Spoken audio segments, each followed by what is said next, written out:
Most people don't realize how to fully use version control. It makes your job easier whether you're a user or an administrator.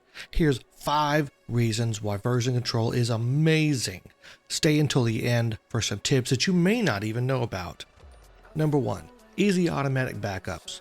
If you screw up a document, just restore the older version. Everyone screws up documents in Word, PowerPoint, whatever. I'll find ways to screw up a document no matter what the application. Undo can't fix everything, so just restore the file and keep working.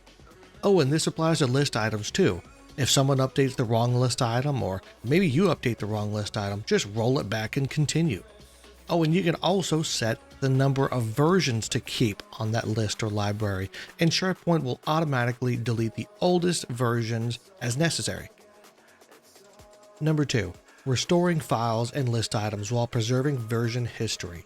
So this works 2 different ways. Number 1, you can delete and restore a file or list item, and it will keep the version history when you restore it. So that's cool. What's better is the fact that SharePoint will let you restore a file or a list item to an older version, and it will still keep the newer versions of that item. So what that really lets you do is you could take a document, let's say it's version 10, you could restore that back to maybe a version 7. You could copy some text that was deleted and then restore back to version 10 and copy that text back in. So it's really powerful because you can go back to old versions and then jump back to the future. Work smarter, not harder. Number 3, audit logging. My personal favorite by far. There's an audit trail that records every change made to a file or a list item, who made the change, and what they changed. This is huge for troubleshooting issues. Huge. Have you ever come across the situation where someone says that pages of a document were deleted and they're blaming the system? Sound familiar? Well, what you can do is go back through the old versions, find out when the change was actually made, when that deletion first occurred, and then look and see who made the change. More than likely, it's not the system, because the system doesn't do that. It'll show a user. Boom, accountability, and you get to save the day. Number 4, easy drafts. So you can enable minor versioning on a library that also has check-in, check-out enabled. And what happens is every time a user edits a document that's checked out, a new minor version is created, a minor version being essentially a draft.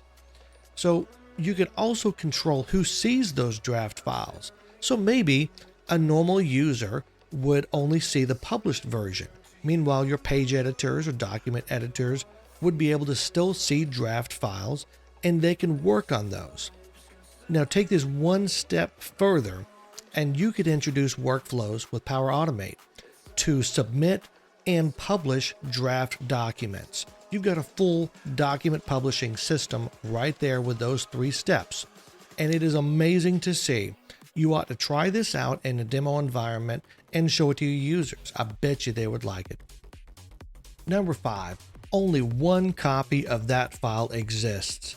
You don't have files scattered all over your site, like in backup directories. You also don't have Sales Proposal 1, Sales Proposal 1 version 2, Sales Proposal new.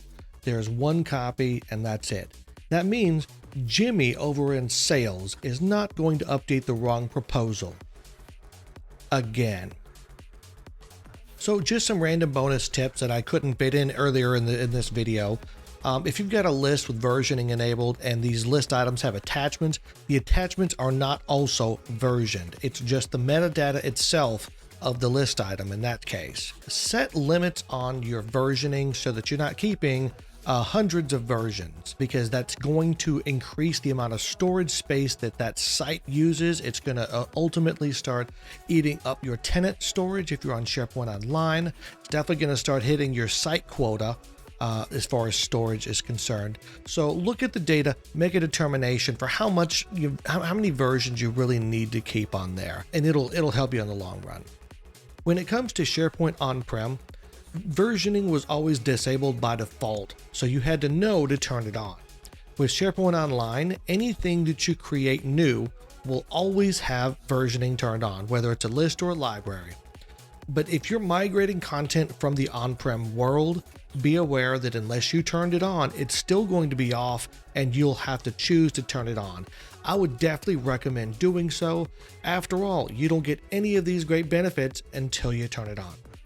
Thanks for watching. Subscribe to the channel for more content like this.